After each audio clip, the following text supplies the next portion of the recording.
ሰብስክራይብ በማድረግ ቤተሰብ ይሁኑ። ማንኛውም ሙስሊም በየትኛውም ሰዓትም ይሁን በየትኛውም ሁኔታ ላይ እያለ ወደ አላህ ተውበት ሊያደርግ ሊመለስ ግድ ነው። መንግስተ ሰማያት ቀርባለች ንስሐ ግቡ እየተባለ በየመንገዱ በሌላ እምነት ተከታዮች ስንሰበክ ነው የምንሰማው። ይሄ አየት ግን መሰረቱ የት ነው ከተባለ በቁርአን ውስጥ ያለ ሐሳብ ነው። አላህ በሌሊት የራህመት እጁን ይዘረጋል አሉ። በቀን ወንጀል ሲሰሩ ያመሹ ሰዎችን በሌሊት ተነስተው እባክህ ጌታዬ ማረኝ ካሉት ሊምራቸው የራህመት እጁን ይዘረጋል።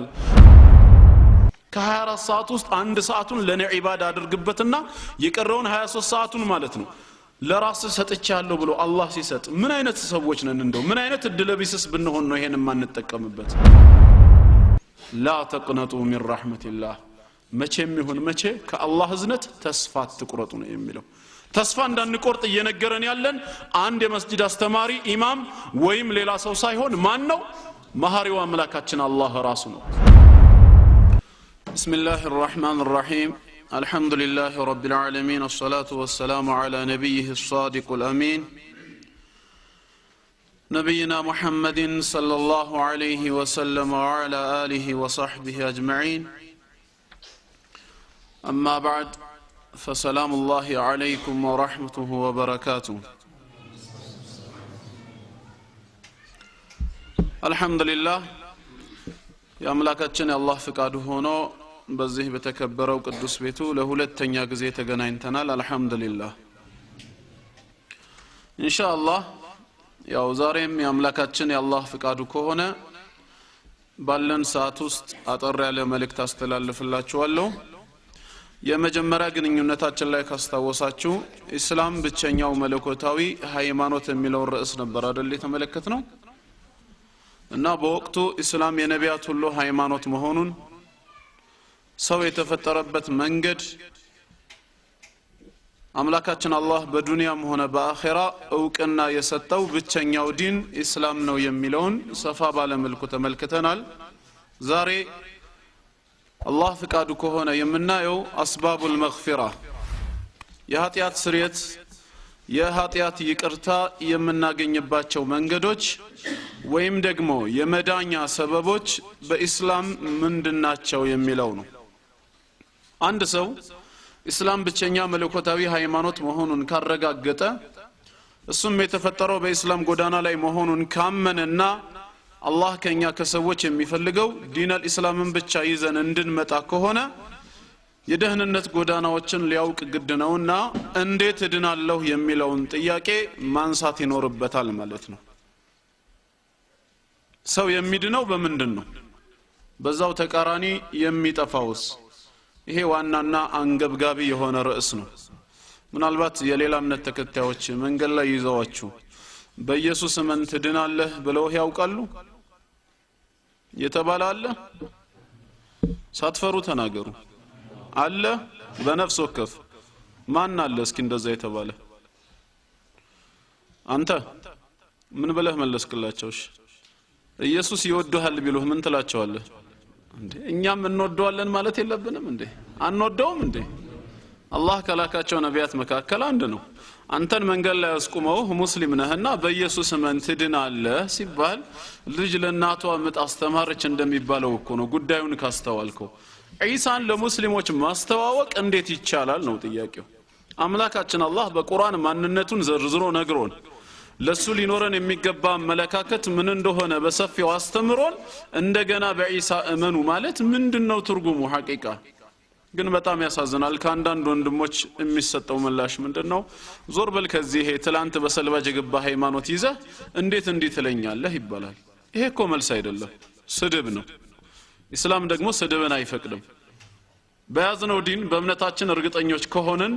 ሐቅ ነው ብለን የምናምን ከሆነ ቢያንስ የራሳችን ምላሽ ሊኖረን ይገባል። በእግር ኳስ ጨዋታ ላይ እንኳን ሰውየው ወይም ያ ቡድን ጎል ማግባት ካልቻለ ቢያንስ ይከላከላል አይደለም እንዴ? እኛ እምነታችንን ለሰዎች እንኳን መስበክ ሞራሉ በውስጣችን ከሌለ ኢማናችን ከደከመ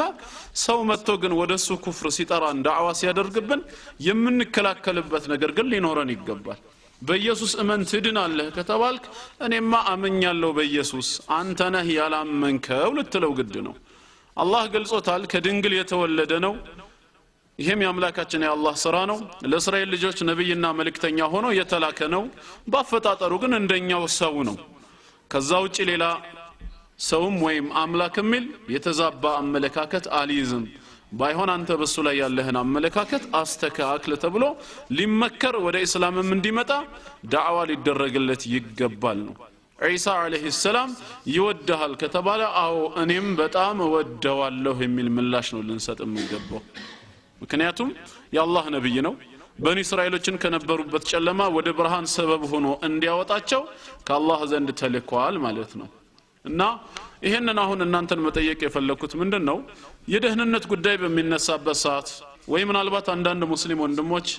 ከካፊሮች ጋር ወደ ዲን الاسلام ዳዕዋ ለማድረግ ስትወያዩ ስለ ደህንነት ከሆነ ርዕሱ ማን ነው የሚድነው የማይድነውና የሚጠፋውስ ማን ነው የሚለው ነጥብ ለማወቅ ኢንሻአላህ ይሄንን ርዕስ ይዤዋለሁ ማለት ነው ስለዚህም የኃጢአት ስርየት የምናገኝባቸው መንገዶች ወንጀል የሚታጠብበት ዘላለማዊ ህይወትን ወይም ጀነትን አላህ ይወፍቀን ይህን ደህንነት የምንጎናጸፍባቸው ነገሮች በእስላም ምንድናቸው የሚለውን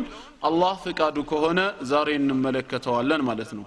ለዚህ ሐሳብ ጠቅለል ባለ መልኩ በአንድ የቁርአን አየት በአንድ የቁርአን አንቀጽ ላይ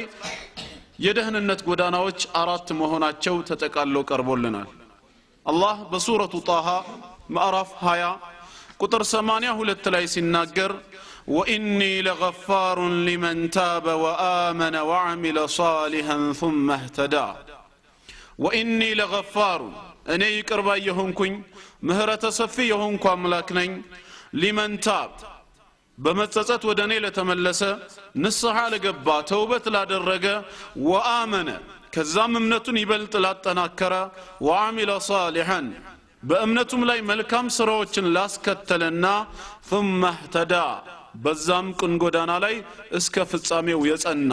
እስቲቃማ ኖሮት እስከ ዕለተ ሞቱ ድረስ የትኛውም ያህል መስዋዕትነት ከፍሎ እምነቱን ላለማስወሰድ ማለት ነው በጠላቶች እስከ መጨረሻው ጽናት ላደረገ ሰው እኔ ምህረተ ሰፊ የሆንኩ አምላክ ነኝ ይላል አምላካችን አላህ እናም በዚህ አየት ላይ እንግዲህ አራት የደህንነት ጎዳናዎች አሉ እነዚህን አራት ነጥቦች ነው የምንመለከታቸው ማለት ነው ጌታችን ገና ሲጀምር ምንድነው ያለው ወኢኒ ለገፋሩን እኔ ምህረተ ሰፊ የሆንኩኝ ይቅርባይ አምላክ ነኝ ይላል አምላካችን አላህ ገፉሩ ረሂም ይቅርባይና አዛኝ ጌታ መሆኑን በቁርአን ውስጥ በብዙ አይነት መልኩ ገልጾልናል ገፋር ወይም ደግሞ ገፉር በሚለው ቅዱስ ስሙ በቁርአን ውስጥ ከ7 ጊዜ በላይ ተጠቅሶ ነው የምናገኘው ተዋብ የሚለውም ስሙንም እንደዚሁ አፉ ወሚልም ደግሞ ስም አለው ገና ከመንደርደሪያው ያንተን የምህረት ጥያቄ ሳይሰማ በረህመቱ ብቻ ይቅር የሚል ማለት ነው እንደዚሁም ደግሞ አላህ ምንድነው አርራህማን ነው እዝነቱ ለሙስሊሙም ለካፊሩም ኸልቁን ሁሉ ያጠቃለለ ለፍጡራሉ ሁሉ አዛኝ የሆነ አምላክ ነው ስለዚህም ኢንሻአላህ በዚህ ምህረት ላይ ተጠቃሚ እንድንሆን የአላህን ምህረት ለማግኘት ምን መስፈርት ማሟላት አለብን በተባለው ላይ የመጀመሪያ መስፈርት ሆነ የቀረበው ወኢኒ ለገፋሩን ሊመን ታብ በመጸጸት ወደኔ ለተመለሰ ሰው ይላል ተውበት ማለት ነው ማንኛውም ሙስሊም በየትኛውም ሰዓትም ይሁን በየትኛውም ሁኔታ ላይ እያለ ወደ አላህ ተውበት ሊያደርግ ሊመለስ ግድ ነው ማለት ነው ከየትኛውም አይነት ወንጀል ከየትኛውም አይነት ጥፋት መመለስ አለብን ችኩልነት ከሸይጣን ቢሆንም 5 ነገሮች ላይ ግን ማለት ነው መቸኮል ይገባናል ተብሎ እንደተመከርነው ከአምስቱ አንዱ ከወንጀል ተውበት ለማድረግ ነው ምክንያቱም እምንኖረው ህይወት በተስፋ ነው በዋስትና የተሰጠን ምንም ነገር የለም ህይወት ያለው በአምላካችን በአላህ እጅ ነው ያ ነገር ጊዜው አልቆ ማለት ነው فاذا جاء اجلهم لا يستاخرون ساعه ولا يستقدمون ከፊትም ሆነ ከኋላ የተወሰነ ሰዓት ሴኮንድም እንኳን ቢሆን ወደ ኋላም ሆነ ወደፊት መዘግየትና መቆየት የለም ሩሃቸው ይወሰዳል ባለው መልኩ ማለት ነው ይሄን በተስፋ የምንኖረው ህይወት የሆነ ቀን ላይ መጥቶ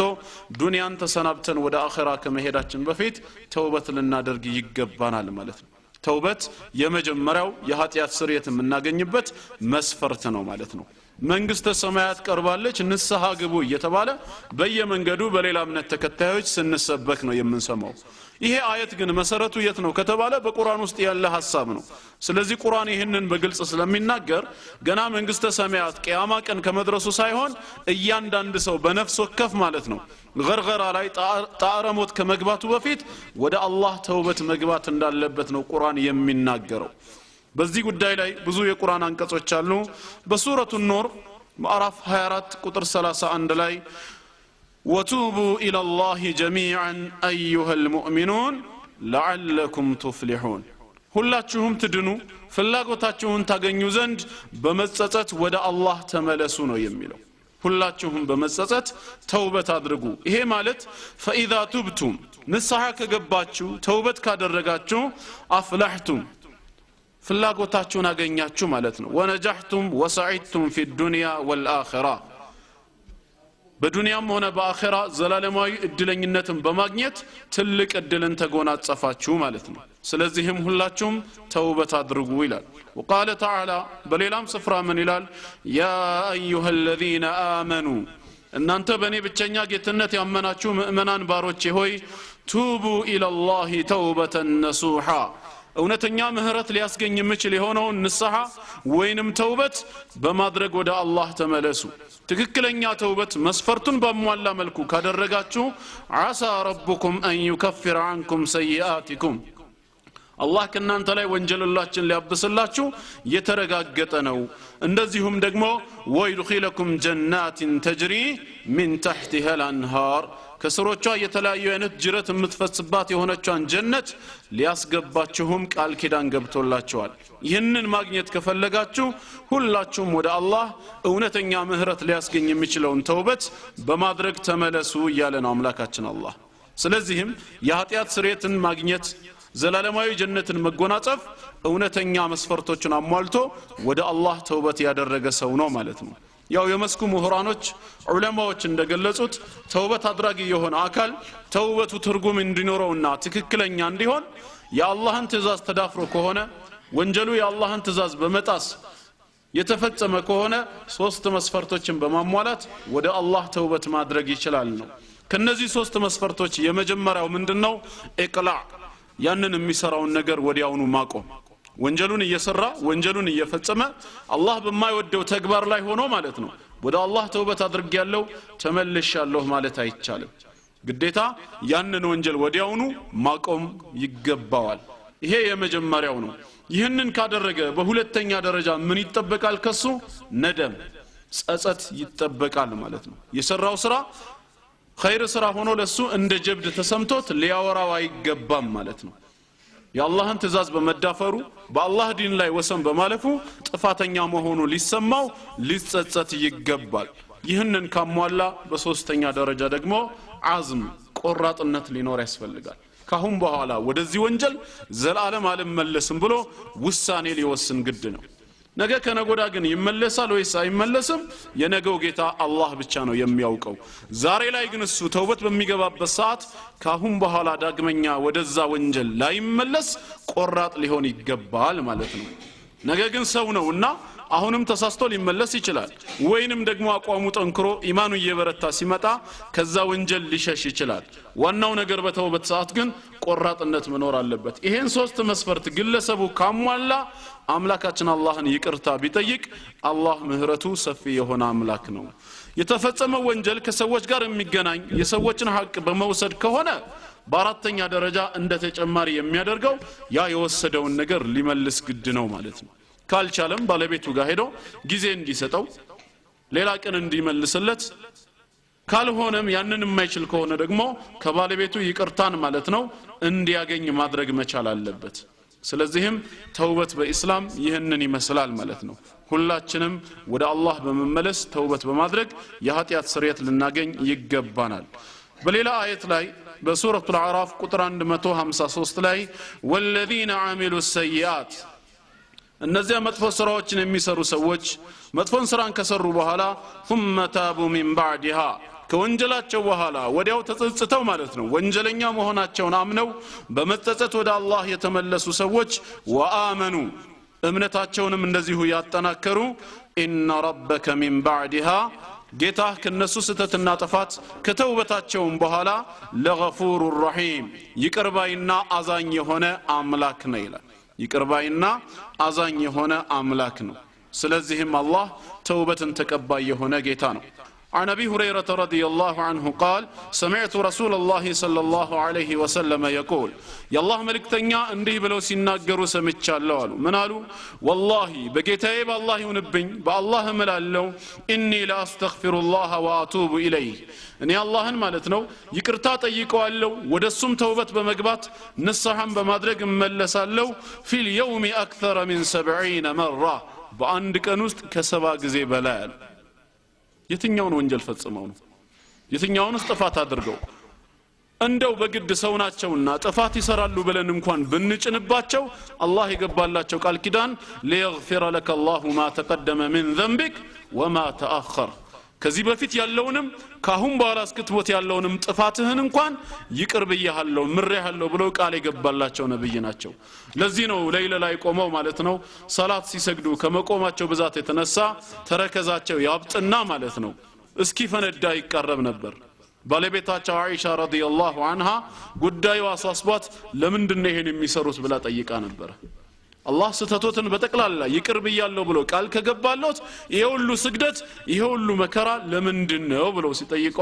ሲጠይቋት ነብያችን ሰለላሁ ዐለይሂ ወሰለም ሲጠይቅ ምን አላቱሳ አፈላ አኩነ አብደን ሸኩራ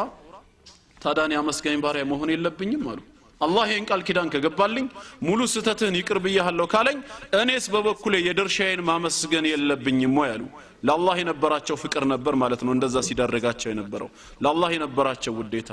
ከዛው እንግዲህ በቀን 70 ጊዜ ተውበት አደርጋለሁ ብለዋል ከ70 ጊዜም በላይ ነው የሚለው በሌላ ዘገባ 100 ጊዜም አደርጋለሁ ብለዋል እኛስ ጥፋተኞቹ ወንጀለኞቹ ማለት ነው ምን ያህል ተውበት ማድረግ እንዳለብን ሞዴል ሆነው ሊያስተምሩን ነው ማለት ነው እንግዲህ እዚህ ላይ እንጂ 70 ወንጀል እሳቸው እየፈጸሙ አይደለም በሌላም ስፍራ እኛ ተውበት ብናደርግ ንስሐ ብንገባ ማለት ነው በእኛ ተውበት አምላካችን አላህ እንደሚደሰት ምህረቱ ሰፊ መሆኑን በአንድ ምሳሌ የገለጹልን ነገር አለ ኢማሙ ሙስሊም በዘገበው የሐዲስ ሰንሰለት ላይ ነው ነብያችን አለይሂ ሰላቱ ወሰለም ምን ይላሉ ለላሁ አሸዱ ፈረሐን ቢተውበት عبده حين يتوب اليه አላህ በባሮቹ ተውበት እጅግ ይደሰታል ባሪያ ተጸጽቶ ወደ አላህ በተመለሰ ተውበት በገባ ሰዓት አላህ በባሮቹ ተውበት ይደሰታል ይሄን ደስታውን ሲገልጹ በምሳሌ ምናሉ من احدكم كان على راحلته بارض فلات ከናንተ ውስጥ አንዳችሁ ለጥባለ በረሃ ላይ ማለት ነው በሜዳ ላይ ግመሉን ይዞ ይጓዝ ነበር ሰውየው እየተጓዘ ያለ ፈንፈለተት ሚን ከዚህ ሰው ተፈረጥጣለች ግመሊቷ ታመልጣዋለች ያጋጣሚ ጉዳይ ይሆንና وعليها طعامه وشرابه የሰውየው ምግቡና መጠጡ ግመሏ ላይ ነበር ሚበላውንም ሚጠጣውንም ይዛበት ቀጥታ ሄደች ማለት ነው ቀጥታ ሄደች እንዴት አድርጎ ያገኛት በረሃ ነው ስለዚህም فايس منها ከሷ ተስፋ ቆረጠና فاتى شجره فاضطجع في ظلها ወደ አንድ ዛፍ ስር መጣና በጥላዋ ስር ተጋደመ እንቅልፍም ሸለብ አደረገው وقد ايس من راحلته መጋለቢያውን ግመሉን ካሁን በኋላ አገኛለሁ የሚል ተስፋ አልነበረውም ተስፋ ቆርጧል فبينما هو كذلك ሰውየው በዚህ መሃል ያለ ያምላካችን ያላህ ተአምር ይሆንና اذ هو بها قائمه عنده ሲነቃ አጠገቡ ቆማ ያገኛታለችን ግመል الله ملسولت ማለት ነው ወዲያውኑ فاخذ بخطامها فقال من شده الفرح لغامون ይዝና ከደስታ ብዛት የተነሳ ምን ይላል اللهم انت عبدي انا ربك الله ሆይ አንተ ባሪያዬ ነህ እኔ ጌታህ ነኝ አለ ሰውየው ማለት የፈለገው الله ሆይ እኔ ባሪያህ ነኝ አንተ ጌታዬ ነህ ሊል ነበር ነገር ግን በወቅቱ የተደሰተው ደስታ ወሰን ስላልነበረው ንግግሩን እንኳን መቆጣጠር አላስቻለውም ነበር ማለት ነው ሰውየው ደስታው እንግዲህ ምን እንደሚሆን ሁላችሁም አስቡት አላህ በባሮቹ ተውበት ከዚህ ሰው የበለጠ ይደሰታል ተብሎ ነው የተነገረው አላህን ማስደሰትስ በራሱ ኸይር ነገር አይደለም ተውበት ብንገባ ተጠቃሚ የምንሆነው እኛ ነን ባንገባም ደግሞ የምንጠየቀው የምንጎዳው እኛው ነን በአምላካችን አላህ ማንነት ላይ ምንም የሚያመጣ ነገር የለም ራሱን በምሳሌ ነግሮናል አጠቃላይ የአደም ዘሮች ሰዎችም ጅኖችም ሁላችሁም ተሰብስባችሁ ነው ያለው ሰው የተባለ ነገርና አጠቃላይ የጅኒ ስብስብ ሁሉ ተሰብስቦ ልክ አላህን እንደሚፈራ እንደ አንድ እንደ ነብያችን ሰለላሁ ዐለይሂ ወሰለም ልብ ማለት ነው እንደሳቸው ልብ ሆናችሁ ሁላችሁም እኔን ብትፈሩኝ ማዛደ ዛሊከ ፊ ሙልኪ ሸይአ ይሄ ተቅዋችሁ ይሄንን የማምለካችሁ ሥርዓት በኔ ንግስና ላይ ምንም የሚጨምረው ነገር የለም ማለት እኔ ነኝ ይያለ ነው ጥንትም አላህ ነው ዛሬም ወደፊትም እሱ ነው የናንተ ዒባዳ የናንተ አምልኮ በኔ ላይ ምንም የሚጨምረው የለም በተቃራኒው ደግሞ ማለት ነው ቀልቡ የደረቀ ሰው ልክ እንደ ፊርዓውን ሆናችሁ ማለት ነው ለዓነቱላሂ ዐለይሂ አጠቃላይ ሰውም ጂኑም እንደሱ ልብ ቢሆን በኔ ንግስና ላይ ምንም የሚቀንሰው የለም ልክ መርፌ ባህር ላይ ተወርውሮ ከባህሩ ሲወጣ ከባህሩ ውሃ ላይ የሚያጎድለውን ያክል እንጂ ይላል ምን ያህል ያጎድላል ተብሎ ቢጠየቅ ምንድነው የሚባለው ረጥቦ ይወጣል እንጂ ምን ውሃ ይዞ ይወጣል ከአምላካችን ከአላህ ንግስና ላይ ምንም የሚቀንሰው የለም ሰው ወደ አላህ ተውበት መግባቱና ለመግባቱ ጥቅሙና ጉዳቱ ለራሱ ነው እንጂ ለአላህ አይደለም አላህ ግን በእናንተ ተውበት እኔ ደሰታለሁ ይላል ከመሐሪነቱ አንፃር ስለዚህ ሁላችንም ጥፋተኛ መሆናችንን አምነን ተውበት ልናደርግ ግድ ነው ማለት ነው ይሄ የምህረት በር እስከ መቼ ነው ለሚለው ደግሞ በእስላም ተውበት በሩ እጅግ የሰፋ መሆኑ በነብያችን አለይሂ ሰላቱ ወሰለም አንደበት በሰፊው ተገልጿል ምን ብለው አስተምረውናል ኢነላህ የብሱጡ የደሁ ቢልለይል ሊየቱበ ሙሲኡ النهار አላህ በሌሊት የራህመት እጁን ይዘረጋል አሉ በቀን ወንጀል ሲሰሩ ያመሹ ሰዎችን በሌሊት ተነስተው እባክህ ጌታዬ ማረኝ ካሉት ሊምራቸው የራህመት እጁን ይዘረጋል ወየብሱጡ የደሁ ቢالنهار እንደዚሁም በቀንም የራህመት እጁን ይዘረጋል ሊየቱበ ሙሲኡ الليل በሌሊት ወንጀል ሲሰሩ ያደሩ ሰዎችን ቀን ላይ ጥፋተኝነታቸው ተሰምቷቸው እባክህ ጌታችን ማረን ይቅር በለን ካሉ አላህ ይቅር ሊላቸው እስከ መቼ ነው ይሄስ ለአንድ ቀን ወይ ለአንድ አመት حتى تطلع الشمس من مغربها ፀሐይ ከመጥለቂያዋ ከምዕራብ ብቅ እስክትል ድረሳል ይሄ ማለት በሌላ መልኩ እስከ መቼ ማለት ነው ቂያማ እስኪቆም ድረስ ማለት ነው ቂያማ እስኪቆም በነፍስ ወከፍ ደግሞ ለአንድ ሰው እስከ መቼ ነው ان الله يقبل التوبه العبد ما لم يغرغر الله የባሮችን ተውበት የባሮችን ንስሐ ጣረሞት ውስጥ እስካልገባ ድረስ ይቀበላል ነው ያለው እንግዲህ የተሰጠንን የተውበት የጊዜ ስፋትን ስንመለከተው ከራህመቱ ጋራ والله ምንኛ ታላቅ እድል ነው በዚህ እድል መጠቀም የማይችል ሰው ደግሞ በዛው ተቃራኒ ምን አይነት እድል ቢስ ቢሆን ነው ሰው ሲተኛ 6 ሰዓት ወይም ከዛ በላይ እንቅልፍ ይተኛል ለዛን ያህል ጊዜ ማለት ነው ቀንም ሲሰራ እንደዛው ዒባዳ በሚያደርግበት ሰዓት ግን 5 ወቅት ሰላቶች እንኳን በግዴታነት የተደነገጉት በደቂቃ ቢሰሉ ከአንድ ሰዓት ይበልጣሉ እንዴ ከ24 ሰዓት ውስጥ አንድ ሰዓቱን ለኔ ዒባዳ አድርግበትና የቀረውን 23 ሰዓቱን ማለት ነው ለራስ ሰጥቻለሁ ብሎ አላህ ሲሰጥ ምን አይነት ሰዎች ነን እንደው ምን አይነት እድለቢስስ ብንሆን ነው ይሄን ማንጠቀምበት ስለዚህ ሁላችንም የአላህን የራህመቱን ስፋት ልናውቅ ይገባናል ያ ከመሆኑ ጋር ግን እስከዛሬ የምንሰራው ጥፋት እስከዛሬ የሰራነው ወንጀል ተስፋ ግን ሊያስቆርጥ አይገባም ሙስሊም ተስፋ አይቆርጥ ምናልባት በውጭ ሲባል የምንሰማው በተቃራኒው ነው አይደለም ሌላ አካል ተስፋ አይቆርጥም ሲባል ሰምተን ሊሆን ይችላል ሐቂቃ ግን መሆን ያለበት ሙስሊም ተስፋ አይቆርጥም ነው የምንለው ይሄ ከሌሎች የተዋስነው ከሌሎች የኮረጅነው ቃል አይደለም ወይ ብሎ ሌላው ወንድም ቢጠይቅ አይደለም ባይሆን ከኛ ተኮርጆ ሊሆን ይችላል ክርስቲያን ተስፋ አይቆርጥም የሚል ጥቅስ መጽሐፍ ቅዱስ ውስጥ አለ ወይ ብለ ልትጠይቅ ይገባል ክርስቲያን የሚለው ስም ራሱ 3 ቦታ ነው የተጠቀሰው እናንተስ ተስፋ እንዳትቆርጡ የሚል የቁርአን አንቀጽ አለ ወይ ከተባለ ታዲያ በሱረቱ ዙመር ምዕራፍ 39 ቁጥር 53 ላይ አላህ ማን ነው የሚያናገረው ሙስሊሞችን ካልሆነ ቁጥር 53 ላይ ቁል ያ ዒባዲ الذين اسرفوا على انفسهم እናንተ በነፍሶቻችሁ ላይ ወሰን ያለፋችሁ ድንበር የጣሳችሁ ምእመናን ባሮቼ ሆይ ይላል ላ ተቅነጡ ሚን ረሕመቲላህ መቼም ይሁን መቼ ከአላህ እዝነት ተስፋ አትቁረጡ ነው የሚለው ተስፋ እንዳንቆርጥ እየነገረን ያለን አንድ የመስጂድ አስተማሪ ኢማም ወይም ሌላ ሰው ሳይሆን ማን ነው መሐሪው አምላካችን አላህ ራሱ ነው ከኔ ረህመት ከኔ እዝነት ተስፋ አትቁረጡ ኢነላህ يغفر الذنوب جميعا አላህ ኃጢያቶችን ወንጀሎችን በጠቅላላ ይምራል ነው የሚለው አላህ የማይምረው ወንጀል የለም ለምን ከተባለ ከሱ ረህመት ጋራ የሚስተካከል ወንጀል ሰው ሊሰራ አይችልምና ማለት ነው ኢሳ አለይሂ ሰላም ጌታ ነው ፈጣሪ ነው ከማለት የበለጠ ወንጀል አለ በዚህ ዱንያ ላይ የለም እኮ ከዚህ የበለጠ ምንም አይነት ኩፍር ወንጀል ሊኖር አይችልም በዛ እምነት ውስጥ የነበረ ሰው ግን ተውበት አድርጎ ተጸጽቶ ወደ አላህ ግን ሲመለስ አልኢስላሙ የጅቡ ማ ቀብለሁ ብሎ ነብያችን ሰለላሁ ዐለይሂ ወሰለም እንዳስተማሩት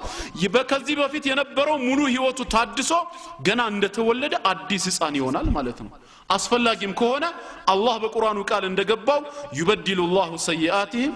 ሐሰናት ጭራሽ ወንጀላቸውን መልካም ስራ አድርጎ የሚቀይርላቸውም አሉ ምን አይነት ረህመት ነው ስለዚህ የጌታችን ረህመት ከሰዎች ወንጀል ሁሉ ይበልጣል ነው ከሱ ረህመት ጋር ሊስተካከል የሚችል ወንጀል ሰው መስራት አይችልም ከዛ ወንጀሉ ግን ተውበት አድርጎ የገባ ሰዓት ከአላህ እዝነት ተስፋ ሊቆርጥ አይገባም አላህ መሐሪ ነው እያለ ራሱ እየገለጸልን ነው ስለዚህ ሙስሊም ተስፋ አይቆርጥም ካፊር ነው ተስፋ የሚቆርጠው የጌታችንን ረህመትማ ስፋቱን ትልቅነቱን አይደለም በአላህ ያመኑ ሙእመናን ባሮች ሙስሊሞች ይቅርና ካፊር ቢያውቀው ኖሮ ምንድን ነበር የሚሆነው ነው የተባለው ኢማሙ ሙስሊም በዘገቡት የሐዲስ ሰንሰለት ነብያችን አለይሂ ሰላቱ ወሰላም ለው يعلم الكافر ما عند الله من رحمة ካፊር አላህ ዘንድ ያዘጋጀውን ምህረቱን ስፋቱን ትልቅነቱን ቢያውቅና ቢረዳ ኖሮ ما قنط احد من جنته አንደኛቸውም ቢሆን ከጀነቱ ተስፋ አይቆርጥም ነበር ካፊር እንኳን ጀነት ይገባለሁ ይል ነበር ከአላህ ረህመት ስፋቱ የተነሳ ማለት ነው ስለዚህ የጌታችን ምህረት እጅግ በጣም ሰፊ ነው በዚህ ሰፊ እድል ሁላችንም ልንጠቀም ይገባናል ታላቅ ኤግዚቢሽን ባዛር ተዘጋጅቷል ከቀን 5 እስከ 8 ለ3 ቀን ብቻ ይካሄዳል ሲባል ስንቶች እንደምሽቀዳደሙ ታውቃላችሁ ለጌታችን ምህረትስ ለመሽቀዳደም በተሰጠን ሐያት ውስጥ ለምን እንዘናጋለን አምላካችን አላህ በርግጥ ገፉሩ ረሂም ቢሆንም ሸዲዱል ዒቃብ መሆኑንም ደግሞ ልንዘነጋ አይገባማ ቅጣቱም የበረታ ነው ስለዚህ ከያዘን መውጫ መንገድ የለብንምና እንዳንያዝ ራሳችንን አሁንም ወደ አላህ ማሸሽ ከኛ ግድ ነው ማለት ነው ስለ ጌታችን ምህረት ስለሱ እዝነት የትኛው ተወርቶ ነው የሚያልቀው ለዚህ ነው ሐዲስ አልቁድሲ ላይ ራሱ አምላካችን አላህ የብነ አደም የአደም ልጅ ሆይ ይላል እያንዳንዳችንን ሲያናግረን ለው በለገት ذنوبك امام السماء ወንጀልህ ተከምሮ ሰማይ ጣራ ላይ ቢደርስ ነው የተባለው እንግዲህ ከዚህ እስከ ሰማይ ርቀቱን አስቡት መቼ ነው የምታገኙት ሄዳችሁ ማንንም ሊደርስበት የማይችል ነው ወንጀልህ ተከምሮ ሰማይ ጣራ ቢደርስ አለ ግን አንተ ጣረቦት ገርገራ ውስጥ አልገባህም ነበርና ثم استغفرتني እባክ ጌታ ይቅር በለኝ ብለ ወንጀለኝነት ተሰምቶ ከዛም የኔን የኃጢአት ይቅርታ ምህረት ብትጠይቅ አለ غفرت لك ولا ابالي ምንም ነገር ሳይመስለኝ ይቅር ልህ ነበር ነው የሚለው አምላካችን አላህ የኔ ረህመት ደግሞ ከዛ በላይ ስለሆነ ማለት ነው ስለዚህ ሁላችንም ከወንጀላችን ተውበት እናድርግ ተውበት መግባት ጥቅሙ ለኛ ነው 99 ነፍስ የገደለውን ሰው ታቁታላችሁ አይደል መጨረሻ ላይ ግን አላህ ሊመረው ፈልጓል እስቱም በውስጡ ማለት ነው ቅሬታ ተሰምቶታል እውነተኛ ተውበት ማድረግ ፈልጎ እስኪ ሰው አመላክቱኝ ተብሎ አንድ ራሂብ ባህታዊ ያገናኙታል ጃሂል ማለት ነው ወደሱ ጠጋለና እኔ 99 ሰው ገድያለሁ فهل من توبه ታዲያ ካሁን በኋላ እውነተኛ ነሳህ አድርጌ ብመለስ አላህ ይምረኝ እንዴ ብሎ ሲጠይቃቸው እንዴት በማለት ምላሽ ይሰጡታል አይምርህም አንድ ነፍስ የገደለ የጀሃነም ነው ተብሎ እየተገለጸ 99 ሰው የማይገደለ እንዴት አድርጎ ይድናል ዛሬ ግን በእስላም ወሬው በተቃራኒ ነው አይደል የሚወራው ክርስቲያንን የገደለ ይጸድቃል ጀነት ይገባል ብላችሁ ታምናላችሁ ይሉናል ክርስቲያኖች والله አንዳንዴ ያሳዝናሉ በጣም እንደው በምን አይነት አስተሳሰብ ጭንቅላታቸውን እንደሞሏቸው ብሬን ዋሽ እንዳደረጓቸው እንደው ከስንቶች ጋር ይሄን ነገር ስዋይበት ይሄን ጥያቄ ያነሳሉ መጀመሪያ መረጃን በመንተራስ እስልምና አይደለም ለሰው ልጅ ማለት ነው ለእንስሳ ያለውን ቦታና ክብር በመግለጽ እስላም የሰው ልጅ ከዛ የተሻለ ክቡር ህይወት እንዳለው ክቡር ፍጡር መሆኑን እንደሚገልጽላቸው ነግራቸው የማይቀበሉ አሉ ግን መጨረሻ ላይ መቼም ተግባር ያሳምነዋል ብዙን ሰው እና ብዙ ጊዜ ሲገጥመኝ የምሰጠው የመጨረሻ ምላሽ ምንድነው ከጥቅሶች በኋላ በሉ እንግዲያውስ ጥያቄውን ወደ እናንተ ነው የማዞረው ምላሹን እናንተው ተሰጡኛላችሁ ቁርአን ክርስቲያንን በመግደል ጽድቅ ይገኛል ጀነት ትገባላችሁ ብሎ ካስተማረና እኛም ሙስሊሞች የቁርአኑ ተከታይ አማኞች ከሆነን እንዴት ነው እስከዛሬ እናንተ በህይወት የቆያችሁት ይሄንን እናንተው መልሱልኝ ነው ይሄ ሐቂቃ ነው ጀነት መግባት አንፈልግም እንዴ እንፈልጋለን አላህ ጀነት ለመግባት ያስቀመጠልን መስፈርት እነሱ ያሉት ከሆነ ሙስሊሙ ያንን ለማድረግ ታዳ ምንድነው የከለከለው እንዴ በብርድ ሰዓት እኮ እንቅልፉን አሸንፎ እኮ የሚነሳ ሰው ትልቅ ትግል እኮ ነው ሱብሂ ለአዛን ሲል አላህ ጠርቶኛል ብሎ በዛ ሰዓት ማለት ነው እንዴ ከሚስቱ ቅፍ ወጥቶ እንቅልፉንም አሸንፎ በዛ ብርድ ሰዓት ውዱ አድርጎ ወደ መስጊድ የሚሄደው ምን ፍለጋ ነው እንዴ የአላህ ረህመት ጀነትን አይደለም እንዴ ያ ሁሉ ከመተላፋ አንድ ጎረቤትህ የሌላ እምነት ተከታይ የሆነ ሰው ከሆነ ያን ሰው ግደለው ጀነት ትገባለህ ከተባለ ይሄን ለማድረግ ሐቂቃ የሚከለክል ነገር አለ ግን ዛሬ የሙስሊሙ ሁኔታ ሲታይ ከነሱ ጋር በእድርና በእቁብ ተሳስሮ በማህበራዊ ኑሮ አንድም ላይ እየኖረ እንደውም ሙታን ሁሉ እስከ መቀባበር ደረጃም የደረሰ ነው እንግዲህ እነዚህ ሙስሊሞች ጀነት አይፈልጉም ማለት ነው ካልሆነስ ጠላቶች የሚያወሩት ወሬ የተዛባ ምንም መረጃ አልባቢስ መሆኑን ይረዱታል ማለት ነው በዚህ መልክ ሲነገራቸው ብዙዎቹ ይገባቸዋል እውነትም የሚል ደረጃ ላይ ይደርሳሉ ታዲያ ካልሆነስ ግን ከሁሉም የሚያሳቀኝ አንድ ክርስቲያን ነው እስከዛሬ ይሄን ስነግረው ይሄንንማ እስከዛሬ ያላደረጋችሁት መንግስት ፈርታችሁ ነው አለ ከጀሃነም በላይ መንግስት ያስፈራናል እንዴ ህግ ፊት እንቆማለን እኛም ይፈረድብናል ብለን ፈርተን ከሆነ እኔ ምን ጨነቀኝ ጀነት መግባቴ ማለት ነው ከተረጋግጠልኝ አንተን በመግደሌ ካርዱ ከተሰጠኝ እድሜ ልክ እስራት አይደለም ለምን በስቅላት አልቀጣም በሞት ወደዛ ነው አመሄደው ካርዴን ይዤዋለሁ መንግስት የነጠቀኝ ካርዴን ሳይሆን ምድራዊ ህይወቴን ነው እዛ ላይ እንግዲህ እንደሚገለጸው ኢስላም ግን ከስሙ ትርጓሜ ጀምሮ የሰላም ሃይማኖት እንደሆነ ሁላችንም የምናውቀው ነው ስለዚህ የምህረት በሩ በኢስላም እንደዚህ ነው ታዳ ይሄም ሰው 99 ነፍስ በማጥፋቱ ምክንያት ነው እንግዲህ እንዴት አንተን ይምራሃል ብሎ ምን ላይ ሲሰጠው ታዳ አንተ ምን ታደርጋለህ ብሎ ራሱን ገደለው መቶኛ ሆነ ማለት ነው ግን አሁንም ቅሬታ አለበት ውስጡ ተውበት ለማድረግ ይፈልጋል ኋላ ላይ ሲጠይቃቸው አንድ ዓሊም አመላከቱት ጃሂልና ዓሊምም ያው መለያቸው ይሄ ነው ዓሊም የጀነትን ጎዳና ነው ሁሌም የሚያመላክተው ወደሱ ጠጋለና 100 ሰው ገድያለሁ አለ ግን ካሁን በኋላ ተውበት ባደርግ አላህ ይምረኛል ወይ በማለት ጥያቄ ጠየቀ ባንተ ተውበትና በአላህ ምህረት መካከል ማን ነው መጋረጃ የሚሆነው አለ ዓሊሙ ምላሽ ሲሰጠው አው ተውበት አድርግ አላህ ይምርሃል ነገር ግን ተውበት ካደረክ በኋላ ይሄን ወንጀል የሰራህበትን ሀገር ለቀህ ወደ መልካም ሰዎች እዚህ ቦታ ሀገር ሂደህ ከነሱ ጋራ መልካም እየሰራህ ኑር ወደዚህ ቦታ ዳግመኛ እንዳትመለስ ወደ ነበርክበት ማንነትህ ትመለሳለህና አለው እውነተኛ ተውበት አደረገ ከዛ መልካም ሰዎች ወደሚኖሩበት ሀገር ሄዶ ኸይር ስራ ማለት ነው ለመስራት ነይቶ ሲንቀሳቀስ መሃል መንገድ ላይ ሲደርስ ጊዜው ደረሰና ሩሁ ወጣ ሰውየው ሲሞት መላእክቱ الرحማንና መላእክቱ العذاب የጀነትና የጀሃነም መላእክቶች መጡ ይሄን ሰው ለመውሰድ ማለት ነው ታዲያ የጀነት መላእክቶች ምን አሉ ይሄ ሰው ወደ አላህ የተመለሰው ተውበት አድርጎ ነው ስለዚህም ቀጥታ ጀነት ይገባል ሲሉ የጀሃነም ዘበኞቹ ደግሞ በዚህ ዱንያ ላይ ጀነት ለማስገባት የሚያስችለውን ምንም የሰራው ኸይር ስራ ስለሌለ ይሄ ሰው ጀነት መግባት አለ ጀሃነም መግባት አለበት አሉ አምላካችን አላህ ሶስተኛን መላእክታ በሰው አምሳል ማለት ነው እንደ ሽማግሌ ዳኛ አድርጎ ላከላቸው ምን አላቸው ይሄ መላእክታ ባይሆን አለ ወንጀል የሰራበትን ሀገር ለቆ ወደ መልካም ሰዎች ሀገር ለመሄድ ተውበት አድርጎ ማለት ነው እየተንቀሳቀሰ ያለ ስለሆነ ሩሁ የወጣው እስኪ የሄደበትን ርቀት ለኩትና ከሁለቱ መሬቶች ወደ ቀረበው ተወስዱታላችሁ አላቸው ሰውየው ደግሞ መሃል ላይ ነው የሞተው ግን انما امره بين الكاف والنون ተዛዙሁን በማለት የሚፈጸመው አምላካችን አላህ ጥንትም ሰማይና ምድርን ሲያዛቸው እንቢተኝነት የለባቸውም قالتا اتينا طاعين ታዛዦቹንን መጣን ነው የሚሉት እንቢተኝነት የሰው ባህሪ ነው ስለዚህ መሬትን ምን አላት በቅዱስ ቃሉ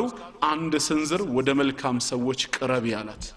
ሲለኩት አንድ ስንዝር ወደ ጀነት ሰዎች ቀረበ በዛ ሰበብ ምክንያት ይዘውት ወደ ጀነት ገቡ ኦሬዲ ሰውየውን ጀነት ያስገባው ተውበቱ ነው ንስሐው ነው ነገር ግን እዛ ቦታ ላይ ስላለው ነገር እልባት ለመስጠት ወደ መልካም ሰዎች መሆኑንም በተግባር ለማሳየት አንድ ስንዝር አላህ እንድትቀርብ አዘዛት ማለት ነው ስለዚህ ይሄ ሁሉ የሚያሳየን ምንድነው ተውበት በእስላም ውስጥ ያለውን ደረጃ ነው ማለት ነው ሌላ የመጨረሻ አንድ ሐዲስ ለመጥቀስ ቡኻሪና ሙስሊም በዘገቡት የሐዲስ ሰንሰለት አቢ ሁረይራ ረዲየላሁ ዐንሁ ሲናገር አን ረሱላህ ሰለላሁ ዐለይሂ ወሰለም قال የአላህ መልእክተኛ እንዲህ አሉ አለ ነብያችን ሰለላሁ ዐለይሂ ወሰለም ምን አሉ يضحك الله سبحانه وتعالى الى رجلين አላህ በሁለት ሰዎች ምክንያት ይስቃል አሉ ጌታችን አምላካችን አላህ በሁለት ሰዎች ይስቃል يقتل احدهما الاخر يدخلان الجنه አንዱ ሌላውን ይገላዋል ገዳይም ተገዳይም ግን ነገ የውመል ቂያማ ጀነት ይገባሉ አሉ አላህ በእነዚህ ይስቃል ተገዳይ ጀነት ይግባ ሸሂድ ነው ጦር ሜዳ ላይ ያለ ካፊርን ሲታገል የአላህን ቃል የበላይ ለማድረግ ሰማዕት ሆነ ሞተ ስለዚህ ጀነት ይገባል እንዴት ነው ገዳይ ጀነት የሚገባው የሚል ጥያቄ በሰዎች አእምሮ ውስጥ እንግዲህ ምን ይሆናል ጥያቄ ይነሳል ለካ ከጊዜ በኋላ ያ ካፊር ይሰልማል እሱም ይሰልምና እሱም በአላህ መንገድ ከዚህ በፊት ገድሎት እንደነበረ ወንድሙ ጠላትን ማለት ነው ለመታገል የአላህን ቃል የበላይ ለማድረግ እሱም ይዘምታል ቀኑ ይደርስና እሱም ሸሂድ ሆኖ ይሞታል ሁለቱም ይገናኛሉ ጀነት ውስጥ ይገናኛሉ ማለት ነው ያ ተውበት አድርጎ የነበረበትን ኩፍር ትቶ ወደ እስላም በመምጣቱ ሰበብ ማለት ነው እና እስካሁን የተጠቀሱት ነጥቦች በተክላላ የተውበትን ደረጃ የሚገልጹ ናቸው ስለ ተውበት እጅግ ብዙ ማለት ይቻላል على كل حال አምላካችን አላህ በገባው ቃል ኪዳን መሰረት የመጀመሪያው መዳንን የሚፈልግ ሰው የኃጢአት ስርየት የሚገኝበት መንገድ ተውበት ነው ወኢኒ ለገፋር ሊመን ታብ ለተጸጸተ ተውበት ላደረገ ስላለ ቀጠለና በሁለተኛ ደረጃ ደግሞ ያስቀመጠው መስፈርት ምንድነው ወኢኒ ለገፋር ሊመን ታበ ወአመን ላመነ ሰውም ጭምር አለ በሁለተኛ ደረጃ ምን ያስፈልጋል ኢማን ያስፈልጋል ማለት ነው አንደኛ በአላህ ላይ ያለን እምነት ሊስተካከል ይገባል እኛ ሙስሊሞች ጌታችን አምላካችን አላህን ስናምን አንደኛ እሱ የፍጥረታት ሁሉ ጌታ የሁሉ ነገር ፈጣሪ ይሄን ግዙፉን ዩኒቨርስ ካለ መኖር ወደ መኖር ያመጣ ለሁሉ ነገር ህልውና የሰጠ ሁሉን ነገር በብቸኝነቱ በጥበቡና በእውቀቱ የፈጠረ አንድ አላህ ነው ብለን ሩቡብያን ጌትነትን የሱ ንብረት ብቻ ልናደርግ ይገባል ليس له شريك في الخلق በመፍጠር ረገድ አላህ ተጋሪ የለው ከጎኑ የነበረ ሰራተኛ ዋና ሰራተኛ ረዳት አማካሪ የሚባል ነገር በሌላ እምነት ውስጥ እንደተጻፈው በእኛ ውስጥ ግን አይሰራም አላህ በራሱ ዕውቀት በራሱ ጥበብ ሁሉን ነገር ካልነበረበት ያመጣ ጌታ ነው ለዚህ ነው ሰማያትና ምድርን መፈጠራቸውን ሲገልጽ በዲዑ السماوات والارض ይላል በዲዕ من غير مثال سابق ቀዳማይ የሆነ ፎርም ሳይመለከት በራሱ ዕውቀት በራሱ ጥበብ ብቻ ካልነበሩበት ወደ መኖር ያመጣ ማለት ነው ሰው አንድን ስራ ሲሰራ በዛ መስክ ላይ የተሰሩ ስራዎችን ቅድሚያ ምን ያደርጋል ያያል ይመለከታል ወይም ፕሮፎርማ ያሰባስባል ማለት ነው ከዛ በኋላ እሱ ወያሳንሶ ወያስመስሎ ከቻለ ማስበልጦ ይሰራል ማለት ነው አምላካችን አላህ ግን በራሱ ዕውቀትና ጥበብ ነው ፍጥረት የተባለውን ነገር ሁሉ ካለ መኖር ወደ መኖር ያመጣው ይሄ አምላካችን የአላህ ንብረት ብቻ ነው ሩቡብያ የሱ ሐቅ ነው ማለት ነው ይሄንን ያመነ ሙስሊም ደግሞ በሁለተኛ ደረጃ ተያይዞ ምንን ያምናል ማለት ነው ኡሉሂያ ዒባዳ የአላህ ንብረት ብቻ እንደሆነ ይረዳል ማለት ነው ታዳ አምልኮ የሚገባው ዒባዳ ልንገዛው የሚገባው ይሄው አንድ አምላክ አላህ ብቻ ነው የሚለውን ያምናል ስለዚህም ሙስሊም በህይወት ዘመኑ ማለት ነው ራሱን ካወቀበት ጊዜ አንስቶ እስኪሞት ድረስ የሚሰግደውም ሆነ የሚጾመው የሚለምነውም ሆነ የርዳታ ጠያቄ የሚጠይቀው ለአንዱ አምላካችን አላህ ብቻ ነው ማለት ነው ከዛ ውጪ ፊቱን ወደ መላእክት ወይም ወደ ነቢያት ጻድቃንና ሰማዕታት ወይም ጂኒዎችና ሙታን አካላቶች ላይ ጥሪ የሚያደርግበት ፊቱን የሚያዞርበት ምክንያት አይኖርም በሱ መፈጠር በሱ ወደ ህይወት መምጣት ላይ እነዚህ ፍጡራኖች ድርሻ የላቸውም በእናታችን ማህፀን ውስጥ 9 ወር እንደዛ ተሰርተን ስንወጣ መላእክቶች ምን ያበረከቱት አስተዋጽኦ አለ ቢባል ምንድነው መልሳችን ምንም ነው ነቢያትም እንደዛው ለምን እነሱም እንደዛው ነው የተፈጠሩት ወልዮችም አላህም በዚህ ዱንያ ላይ ያሉ የትም ስፍራ ላይ ፈርተውት ትእዛዙን ጠብቀው የሞቱ መልካም የአላህ ባሪያዎች ማለት ነው እነሱም ቢሆኑ ሌሎችም ቢሆኑ በእኛ መፈጠር ላይ ድርሻ የላቸው ታዳ የፈጠረንን አላህ ስናመልክ ድርሻ ማበጀትስ አግባብ ይሆናል ማለት ነው አይሆንም ማለት ነው የፈጠረን አንድ አላህ ከሆነ የምናመልከው አንድ አላህን ነው ማለት ነው የምንለምነው አንድ አላህን ነው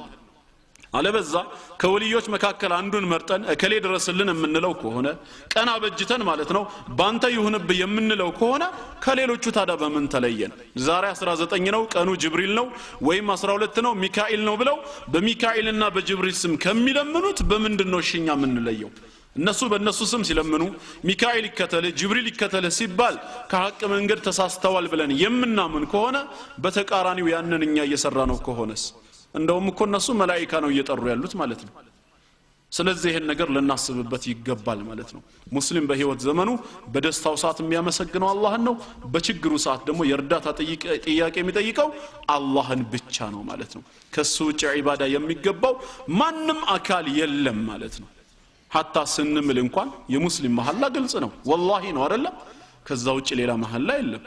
እርድና ወይ ግርድና አይባልም አባቴ ይሙት ማለት ለምንድነው አባቴም ይሞተው ስትምል ወይንም ደግሞ እጁን ይዘረጋና ሐቂቃ ይሄን ተናግራህላው እስኪ መታው እጄን ይለዋል ለምንድነው የሚመታው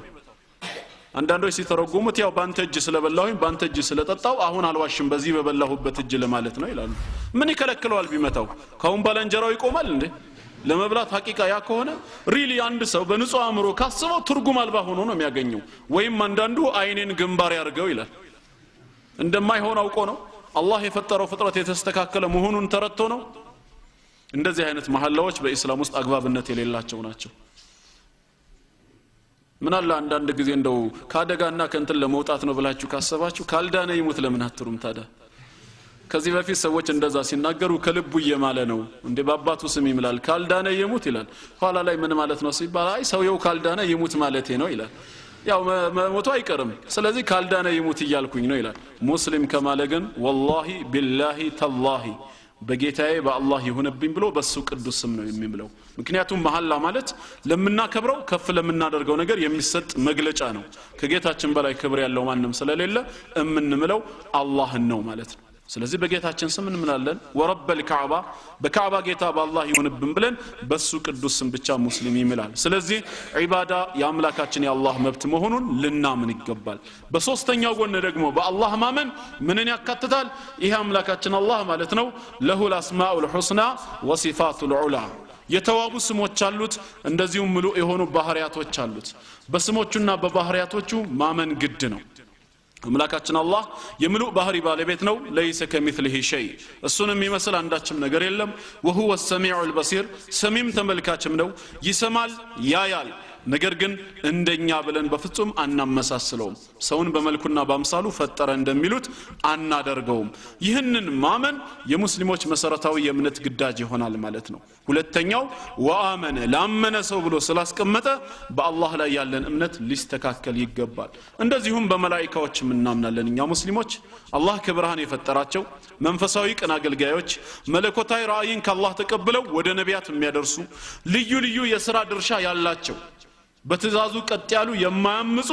ስፍር ቁጥራቸውን በተመለከተ ግን ከአላህ በስተቀር ማንንም ሊያውቃቸው የማይችል ከአላህ በስተቀር ማንንም ሊያውቃቸው የማይችሉ እጅግ ብዙ ፍጥረታት መላእክቶች እንዳሉት አምነን ልንቀበል ግድ ነው በክብር ከሰው ልጆች አላህ ዘንድ የላቁ የተሻሉ መሆናቸውን እናምናለን ልዩ ልዩ የሥራ ድርሻ ያላቸው ኃያላኖችም ናቸው አንዳንድ ጊዜ ትምህርት እንድናገኝ የራሳችንን ማንነት እንድንረዳ አላህ በቁርአኑ ነብያችን ሰለላሁ ዐለይሂ ወሰለም ደግሞ ሷሂህ በሆነ ሐዲስ ላይ ትምህርትን ይሰጡናል ማለት ነው ትልቅነታቸውን እየተመለከተን ራሳችንን እንድናይ ማለት ነው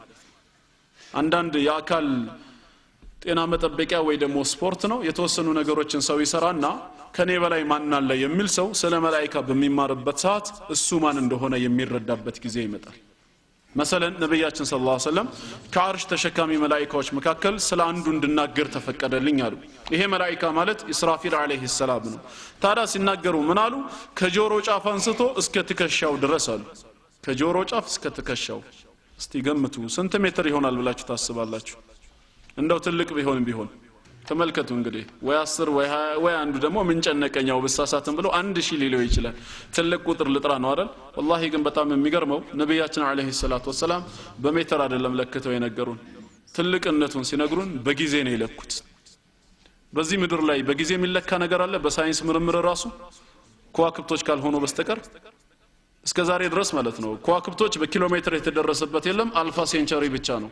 ከፀሐይ ቀጥሎ ለምድራችን ቅርብ የሆነ ኮከብ እሱም 4 ላይት ይር ተብሎ በብርሃን አመት ነው የተለካው እንደምን አንጻራዊ በማድረግ ወደ ኪሎሜትር ሲቀይሩት 42 ቢሊዮን ኪሎሜትር ነው የተባለው ያም አንጻራዊ በሆነ መልኩ ነው ታዳ ስለዚህ ታላቅ መላእክት ነብያችን ሰለላሁ ዐለይሂ ወሰለም ما بين شحمة اذنيه الى عاتقه ከጆሮ ስስ አንስቶ እስከ ትከሻው ድረስ ያለው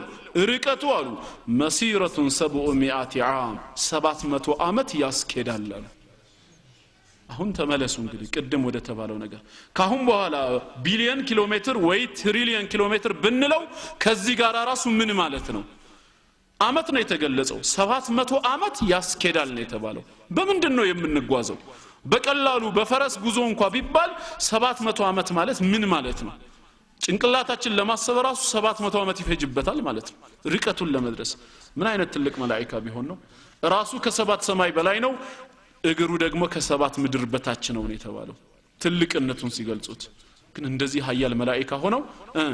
من عذاب ربهم مشفقون ከጌታቸው ቅጣት የተነሳ ተጨናቂዎች ናቸው ነው የተባለው يخافون ربهم من فوقهم الله ከነሱ በላይ ሲሆን ይፈሩታል ይንቀጠቀጣሉ ويفعلون ما يؤمرون አድርጉ የተባሉትን ሁሉ ያደርጋሉ ተባለ እኔስ ማን ነኝ ማለት አይመጣም ታዲያ በዚህ ሰዓት እኛ ከዚህ መላእክት አንፃር ማን ነን እስኪ ድርሻችን የጎመን ዘር ፍሬ ይሞላል እንዴት ሆኖ ነው የሚሞላው ምክንያቱም የጎመን ዘር ፍሬ ተደርድሮ እኛን ቢሞላ በዛ ቁጥር ልክኛ ብንባዛ አሁንም የሱን 1 ሚሊዮን እንኳን መሆን አንችልም የዚህን መላእክት የፈጠረን አላህስ እነሱን ያዘጋጀው አላህስ ሰው ታራ በአላህ ትእዛዝ ላይ ሲኮራ ማን ሆኖ ነው እንግዲህ በሉጥ አለይሂ ሰላም ዘመን አመፀኞቹን ለማጥፋት ያ መላእክት የወሰደው እርምጃ ምንድን ነበር በወቅቱ የነበረውን ከተማ መሬቱን ህዝቦቹን ከአጠቃላይ ከግንባታዎቹም ከእንስሳዎቹም ጋራ በክንፉ ጫፍ ነበር ያነሳው ሲያነሳም እስከ ተወሰነ ቦታ አይደለም የክብደት ሚዛን ተወዳዳሪዎችን ተመልክታቸዋል አይደለም ከፍተኛ ክብደት ያለውን ነገር ከመሬት እስከ ደረታቸው ወይም ከቻሉ እስከ ጭንቅላታቸው ወደ ላይ ያነሱትና ከዛ ወዲያው ያወርዱታል አይደለም ጠንካራ የሚባሉት ይሄ አምላካችን አላህ የፈጠረው መላእክት በአንድ ክንፉ ጫፍ መሬትን ህዝቡን በጠቅላላ በውስጧ የነበሩትን ግንባታዎችንና እንስሳዎችን ሁሉ ከመሬት አነሳ መሬትን ባንሳት በራሱ ምን አይነት ታላቅ መላእክት መሆኑን ነው የሚገልጸው ያ ብቻ ሳይሆን እስከት ወሰደው ሰማይ ጫፍ ነበር ያደረሰው መላእክቶች የዶሮና የውሻ ጩኸትን እስኪሰሙ ድረስ ነው ከዛ በኋላ ነው فجعل عاليها سافلها የስሩን ወደ ላይ አድርጎ ገለበጠ በአላህ ትእዛዝ ሲያጠፋቸው ማለት ነው እንደዚህ አይነት ኃያል የሆኑ መላእክቶች እንኳን አላህን የሚፈሩ ናቸው ማለት ነው ነብያችን ሰለላሁ ዐለይሂ ወሰለም ለምንድነው ሚካኤል ሲስቅ የማላየው ብለው መላእክቱ ጅብሪል አለይሂ ሰላምን ጠይቀውት ነበር ምን ብሎ መላእክት ሰጣቸው መላእክቱ ጅብሪል አለይሂ ሰላም አላህ ጀሃነም እሳትን ከፈጠረበት ጊዜ ጀምሮ አንድም ጊዜ እንባው ደርቆለት አያውቅም አንድ ቀን እኔ አምጬው ወደ ጀሃነም እሳት ቢከተኝስ ብሎ ከስጋቱ የተነሳ ይላል ይሄ ታላቅ መላእክት ታዲያ والله ሐቂቃ አሁንኛ ምን ኖረው በረህመቱ ነው በስራችን ይሄንን ስንመለከት የእዝነቱ ስፋት ነው والله የሚያኖረን ፀሐይ ይወጣልን ያለው ዝናብ እየዘነበልን ያለው ይሄ መልካም ስራችን ዒባዳችን አይደለም ማለት ነው የሱ ረህመት ነው ስለዚህ አሁንም ይሄ ረህመት ከላያችን እንዳይነሳብን ተውበትና ኢማን ወሳኝነት አለው ማለት ነው እምነታችንን እናድስ እንማር ዲነል እስላምን ምን ላይ እንደቆምን እንወቅ ነገ ከራሳችን ከወንድሞች ከእህቶችም አልፈን ሌሎች ወገኖች ወደዚህ ወደ ህይወት ብርሃን እንዲመጡ ካሉበት ጨለማ እንዲወጡ ሰበብ ልንሆን ይገባል ስለዚህ ኢንሻአላህ ለዛ ሰበብ መሆን የሚቻለው ሰው ሲያውቅ ነው እናም ኢማን ወሳኝነት አለው ማለት ነው በሶስተኛም ደረጃ ኢማን ውስጥ ምን ይካተታል በነቢያቶች ማመን ማለት ነው አላህ ይላካቸው ነቢያት ሁሉ ነብይነታቸውን አምነን እንቀበላለን ላ نفرق بين احد منهم በማከላቸው አንለይ አይሁዶች ኢሳ አለይሂ ሰላምን ተከትለው ሙሳ አለይሂ ሰላምን ተከትለው ኢሳ ሲመጣ አስተባብለዋል ክደውበታል አወላለዱንም ጥያቄውስ ምልክቱስ ከተው የዝሙት ልጅ ነው እስከማለት ደርሰዋል ነሳራዎች ኢሳን ተከትለናል ብለው ነብያችን አለይሂ ሰላቱ ወሰለም ነብይ ሆነው ሲመጡ ግን አልተቀበሏቸውም እኛ ደግሞ በተራችን እሳቸው ሲላኩልን የእሳቸውን ነብይነት ተቀብለን ከሙሳና ከኢሳ ወይ ከነቢያት አንዱን ያስተባበልነው አለ የለም ሁሉንም ማምነን ተቀብለናል ነቢያት ሁሉ ዕውቅና ያገኙት በነብያችን ሰለላሁ ዐለይሂ ወሰለም ማንነት ውስጥ ነው እሳቸው ሲያስተምሩን ወነብዩና ሐቁን እንዳሉት ሁሉም ነቢያቶች እውነተኞች ናቸው ብለን ልናምን ይገባል መለያየት አይሰራም እዚህ ቦታ ማለት ነው ምክንያቱም በእሳቸው ነብይነት የሚያምን ሰው ለምን አመንክ ተብሎ ቢጠየቅ አጎቴ ስለሆኑ ብሎ ምላሽ አይሰጥም በዘራ እንገናኝማ እሳቸው አረብ ናቸው እኛ ደግሞ ሐበሻ ነን ግን ለምንድነው ያመነው አላህ ነብይና መልእክተኛ አድርጎ ለዓለም ረህመት ስለላካቸው ነው ታዲያ በእሳቸው ነብይነት አላህ በላከው ያመነ ሁሉንም ማምኖ መቀበል ስላለበት አላህ የላካቸውን ሁሉ ማመን የሙስሊሞች ግዳጅ ይሆናል ማለት ነው ነቢያትን ሁሉ እንደ ነብይነታቸው እናምናለን ነገር ግን አናመልካቸውም በአራተኛ ደረጃ ደግሞ የወረዱ መለኮታዊ መጻሕፍትን ማምነን እንቀበላለን ከቁርአን በፊት ቀደምት መለኮታዊ መጻሕፍቶች ለህዝቦች መሪ ሆነው ማለት ነው ለነቢያቶቹ ተሰጥተዋል ነገር ግን እነዛ መጻሕፍቶች የአላህ ጥበቃ ስላልተደረገላቸው ተበርዘዋል ተደልዘዋል ሐቅ ከባጢል ጋር ተደባልቆ ይሄው ዛሬም እስከ ዘመናችን ቆይተዋል ብለን እናምናለን ቁርአን ግን የመጨረሻና ብቸኛው መለኮታዊ መጽሐፍ ስለሆነ እስከ ቂያማ ቀን ድረስ ሌላ የሚላክ ነብይ የሚወርድ መጽሐፍ ስለሌለ አላህ በዚህ ኡማ ላይ ማስረጃውን ለማቆም ቁርአኑን እንዳወረድኩት እኔው ጠብቀዋለሁ ብሎ ቃል ኪዳን በገባለት መሰረት ይሄው እስከ ዘመናችን ተጠብቋል ወደፊትም ተጠብቆ የሚቆይ ብቸኛ መለኮታዊ መጽሐፍ ነው ይሄንን እናምናለን አምስተኛ ከሞት በኋላ ህይወት መኖሩን ሙስሊም አምኖ ይቀበላል ከእንስሳ የምንለየውም አንደኛው ይሄ ነው ብዙ ጊዜ ሰው ከእንስሳ በምን ይለያል የሚል ጥያቄ በትምህርት ቤት ውስጥ ስንጠየቅ ምንድን ነበር የምንመልሰው ምላሽ በማሰብ ይባላል ምን ማለት ነው ግን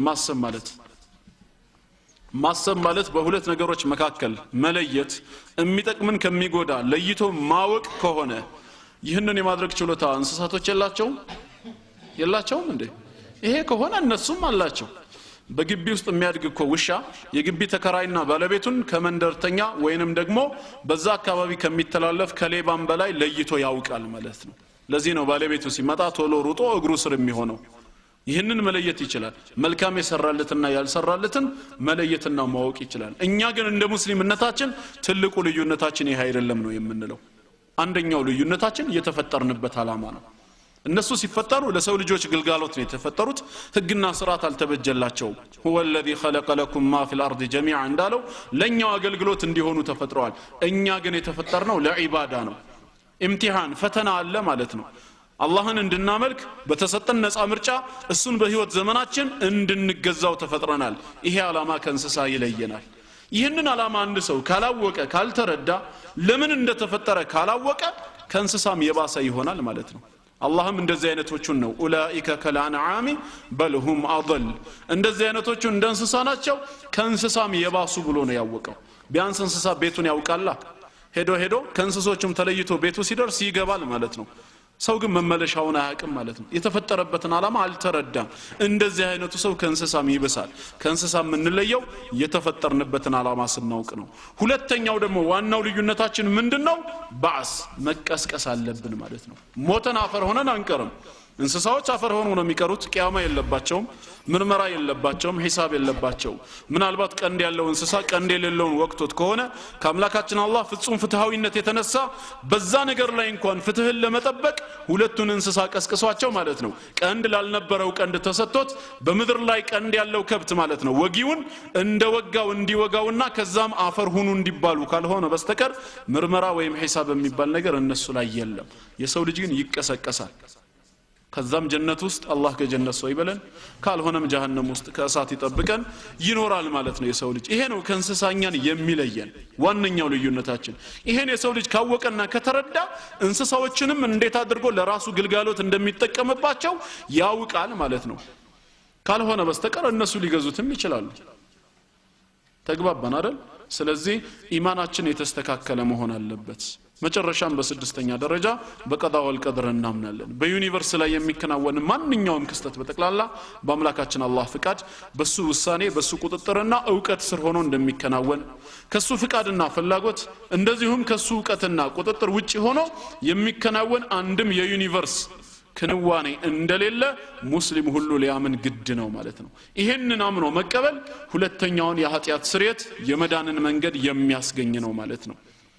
ምክንያቱም ወኢኒ ለገፋሩን ሊመን ታበ ወአመነ ብሏልና ላመነ ሰው ስላለ ኢማናችን መስተካከል መቻል አለበት ማለት ነው ሌላው ሶስተኛው ማረጋገጫ ምንድነው ወኢኒ ለገፋሩን ሊመን ታበ ወአመነ ወአሚለ ሷሊሃ መልካም ስራንም ላስከተለ ለሰራ ሰው ይላል ከእምነት ጎን ለጎን ምን ያስፈልጋል ስራ ያስፈልጋል ታዛዥነት ያስፈልጋል ሰው በስራ አይድንም በእምነት ብቻ ነው የሚሉም ወገኖች አሉ ሁልጊዜም እኛው ሙስሊሞች ስለ እምነት ስናወራ እነሱ ምን ይላሉ መልካም ስራንም እግረ መንገድ ታዛዥነትን ስንገልጽ ሰው በስራው አይጸድቅም ይላሉ ታዲያ በምንድነው የሚጸድቀው በእምነት ይሉናል እምነትን ከስራ ገንጥሎ ማሳየት ይቻላል አንድ ሳንቲም ስንት ገጽታዎች አሉት ሁለቱን ገጽታዎች ለብቻ ከፋፍላችሁ አሳዩኝ ብላችሁ የሚያሳየኛል ከናንተ ውስጥ ይቻላል እንዴ አይቻልም ኢማንና መልካም ስራ አመለ ሷሊሃት እንዴት ተደርጎ ነው የሚለያየው እንዴት ይገነጣጠላል አንዱን ከሌላው እንዴት ለይቶ ማሳየት ይቻላል እንደው መጀመሪያ ኢማን ማለት በራሱ ትርጉሙስ ምንድነው የልብ ዕውቅና ብቻ ነው የዛን ነገር እውነተኝነት ልብ ዕውቅና ሰጥቶ መቀበል ብቻ ነው ውጫዊ ታዛዥነት የሌለው ነው ኢማን የሚባለው ያማ ኢማን ተብሎ አይጠራም ኢማን ብሎ ማለት ما وقر في القلب وصدقه العمل ልቦና ዕውቅና ሰጥቶት አምኖ ተቀብሎት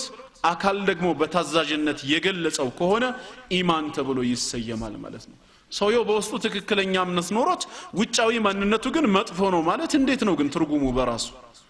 ሰው ልቡ ከተስተካከለ ልቡ ከኢማን በኢማን ካጌጠ ውጫዊ ማንነቱም ይስተካከላል መነጣጠል አይቻልም ነብያችን ሰለላሁ ዐለይሂ ወሰለም አላ ወኢነ ፊል ጀሰዲ ሙድጋ اذا صلحت صلح الجسد كله በሰውነታቸው ውስጥ ቁራጭ የሆነች ስጋ አለች እሷ ከተስተካከለችና ከበጀች ሰውነቱ ሁሉ ይስተካከላል واذا فسدت ከተበላሸች በተቃራኒው فسد الجسد كله ሰውነቱ ሁሉ ይበላሻል አላ وهي القلب አዋጅ እሷ ምንድነች ልብ ነች ልብ በኢማን በተቅዋ በተወኩል በመሳሰሉት የልብ ስራዎች ማለት ነው ካጌጠ ማለት ነው የተቀረው ሰውነታችን ደግሞ በታዛዥነት በመልካም ስራዎች ይዘጋጃል ለማድረግ ማለት ነው ካልሆነ ውስጡ ከተበላሸማ ኒፋቅ ካለበት ሌላም ካለበት ለአመጽ እንጂ ለኸይር ስራ የተገራ ማንነት ሊኖር አይገባም ኢማንና መልካም ስራን በፍጹም መነጣጠል አይቻልም ነጣጥሎ ማሳየት አይቻልም ስለዚህ እንደ ሙስሊሞች እምነትና እንደ ሐቂቃው ሰው የሚድነው እምነቱን በስራ ገልጾ ሲታይ ነው የምንላቸው በእምነት ብቻ መዳን አይቻልም በስራ ብቻም ሊዳን አይቻልም ያማ ከሆነ ታዲያ ኢብሊስ የሚጠፋው በምንድነው ኢብሊስ የአላህን ጌትነት አያምንም ነበር እንዴ ለዓነቱላሂ ዐለይሂ አያምንም ያምናል ሰላመነም ነው ከነበረበት ጀነት ከዛ ከድሎት ስፍራ ሲባረር ቃለ ረቢ አለ ገና ሲጀምር ጌታዬ ሆይ አለ አላህ ጌታው እንደሆነ ያምናል فانظرني الى يوم يبعثون ሰዎች እስከሚቀሰቀሱበት ቀን ድረስ አቆየኝ አለ ህይወትን መስጠት የሚችል ማቆየት የሚችል አላህ ብቻ መሆኑን እሱም ያውቃል ግን ምን ያድርግ ይሄ እምነቱ እውነተኛ እምነት ልቡ ላይ የተረጋገጠ ቢሆን በታዛዥነት ይቀበለው ነበር ሐቂቃ ግን አላህ ካፊር ነው ብሎ ገለጸው ለምን የታዘዘውን ትእዛዝ እምቢ አለ አደምን አለይሂ ሰላም ከሌሎች ነገራቶች ለይቶ አምላካችን አላህ ቀጥታ በእጁ ስለሰራው በእጁ ስለፈጠረው የአክብሮት ስግደት ዒባዳ ሳይሆን የአክብሮትን ስግደት ስጁድን ወረዱ ሲላቸው ሁሉም መላእክቶች ታዘዙ ኢላ ኢብሊስ እነሱ ታዛዥ ሆነው ሲሰግዱ ኢብሊስ ብቻ ቀረ አባ ወስተክበረ ወካነ ሚነል ካፊሪን እምቢ አለ ኮራ በክህደቱና በእንቢተኝነቱ ምክንያት ከካፊሮች ሆነ ይላል ስለዚህ እሱ ለኩፍር የዳረገው የትኛው ነው እንቢተኝነትና ክህደቱ ነው ማለት ነው ኩራቱ ነው ታዛዥነት አለመኖር ነው ተግባባን አይደል ኢብሊስ አንድ ስጁድ እምቢ ብሎ በኩራተኝነት ከጀነት ተባሯል 5 ወቅት ሰላት አልሰግድም የሚል ሰውስ ስገድ ተብሎ ዋጂብ መሆኑን አምኖ እምቢ የሚል ሰው እንግዲህ ምን ይጠብቀዋል የሚለውን ሁሉም ሰው ሊያስብበት የሚገባ ጉዳይ ነው ማለት ነው ስለዚህ ኢንሻአላህ ከኢማን ጎን ለጎን መልካም ስራ ወሳኝነት አለው ማለት ነው መልካም ስራ በደህንነታችን ውስጥ ወሳኝነት እንዳለው ልንነግራቸው ይገባል ሰው ከእምነት ያገለለ ስራ ሊኖረው አይችልም ለዚህ ነው በቁርአን ውስጥ ወደ 66 ቦታ ላይ ኢማንና መልካም ስራ ተያይዞ ሲመጣ ነው የምናየው አላህ በጊዜያቱ እየማለ ሲነግረን ሱረቱል ዐስር ላይ